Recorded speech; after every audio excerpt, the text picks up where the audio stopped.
உன்னோட அண்ணனா இன்னைக்கு நான் உனக்கு ஒரு ப்ராமிஸ் பண்றேன் மீரா.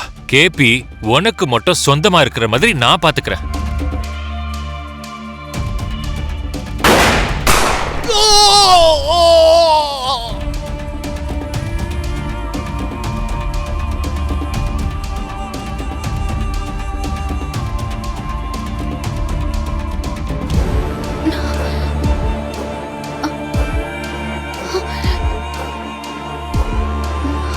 மாமா, என்னாச்சு மாமா?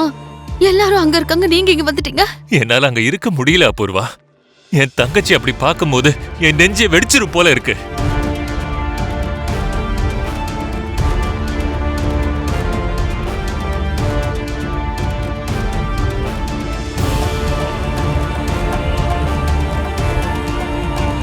இன்னைக்கு என் தங்கச்சியோட மஞ்சள் குங்குமத்தை நானே அழிச்சிட்டேன்.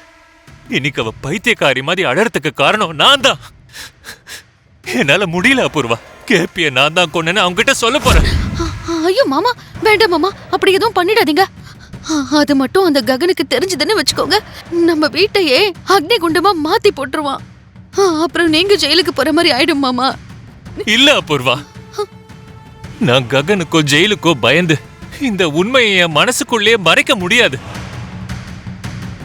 நெருப்பு மாதிரி உண்மை இருக்கும்போது அதை மனசுக்குள்ளதான் சார் வச்சுக்கணும்.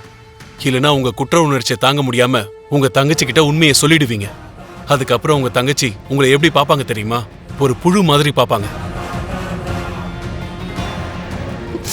மாமா இங்க பாருங்க, இந்த டைம்ல தான் நம்ம மீராவுக்கு எல்லாருடைய அரவணைப்பும் தேவை. நீங்க தான் கேபிய கொன்னீங்கன்னு தயவு செஞ்சு யார்கிட்டயும் சொல்லிடாதீங்க. இந்த உண்மை நம்ம 3 பேருக்குள்ள மட்டும் இருக்கட்டும்.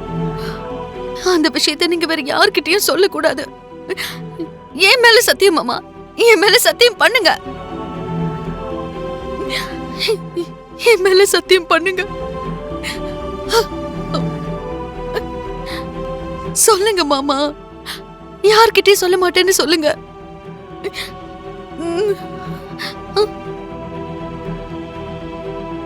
சரி, நான் யாருக்கும் சொல்ல மாட்டேன்.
நில்லு.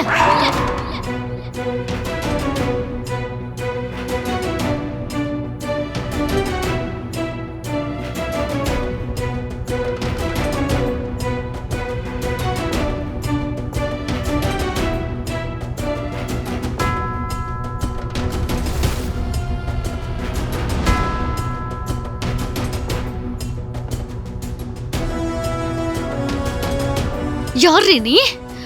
எதுக்கு எங்க வீட்டுக்குள்ள கால வைக்கிற? அபூர்வா, எங்க சோகம் நிறைஞ்சிருக்கு. தேவையில்லாம சத்தம் போட்டு பிரச்சனையை உருவாக்காத. நான் இல்ல.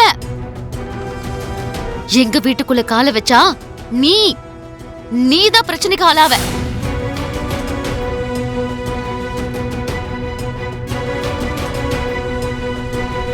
சோகம் வந்தாலும் சந்தோஷம் வந்தாலும் இந்த வீட்ல காலடி எடுத்து வைக்கிற உரிமை உனக்கு இல்ல. ஏன் சொல்றேன்னா, எங்க எதிரிய காதலிச்சு கல்யாணம் பண்ணிருக்க. அவ முகத்துக்கு முன்னாடி என் மாமா உன்னை தூக்கி எறிஞ்சிட்டு வந்தாருடி. அதோட உனக்கும் எங்களுக்கும் எந்த சம்பந்தமும் கிடையாது. இதுக்கு மேல எந்த உரிமையில இது வீட்டுக்குள்ள வர?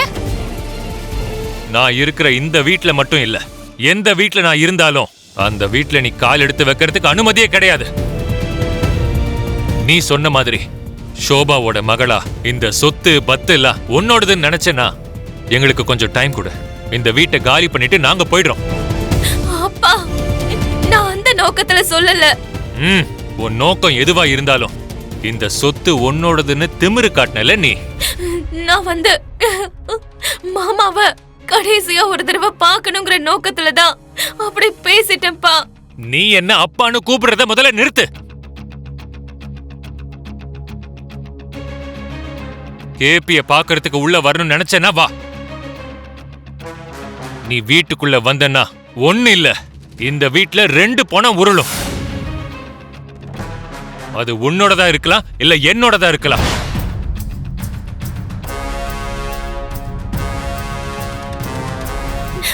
வேண்டாம்ப்பா, நான் உள்ள வரல. குறைஞ்சபட்சம் அத்தையாவது கடைசியா ஒரு வாட்டி பார்க்க அனுமதிங்கப்பா. அபூர்வா தான் சொல்லிட்டால, நாங்க இவள கேபியோட பொண்டாட்டியா நினைச்சதே கிடையாது. இந்த வீட்டுக்குள்ள யாரும் வரக்கூடாது.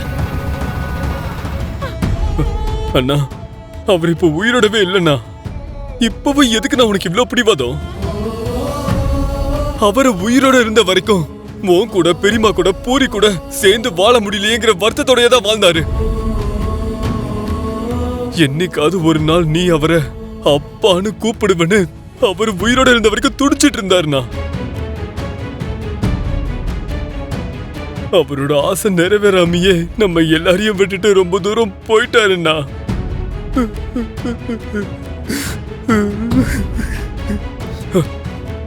குறைஞ்சபட்சம் நம்ம சொசைட்டியோட பார்வைக்காது அவரோட இறுதி சடங்கு செஞ்சிடலாம். வானா please. This society my food. பசியும் பட்னியுமா இருக்கும்போது ஒரு பருக்க சோறு போடாத இந்த சொசைட்டியை பத்தி நான் ஒரு நாள் யோசிச்சதும் இல்ல, யோசிக்க போறதும் கிடையாது. அண்ணா, நான் உனக்கு கையெடுத்து கும்பிட்டு கேக்குறேன்னா ப்ளீஸ், நான் உன் கால்ல கூட விழுறேன். நான் சொல்றது கேளு. சரி, நான் சொல்றது கேளு. சரி,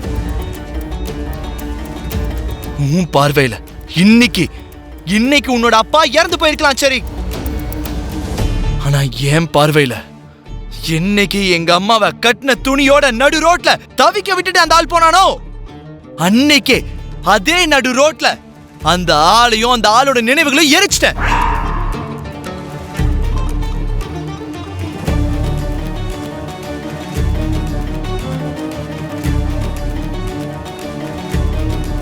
ஒரு தடவை எரிச்ச அந்த மனுஷனை மறுபடியும் எத்தனை தடவை எரிக்க சொல்ற?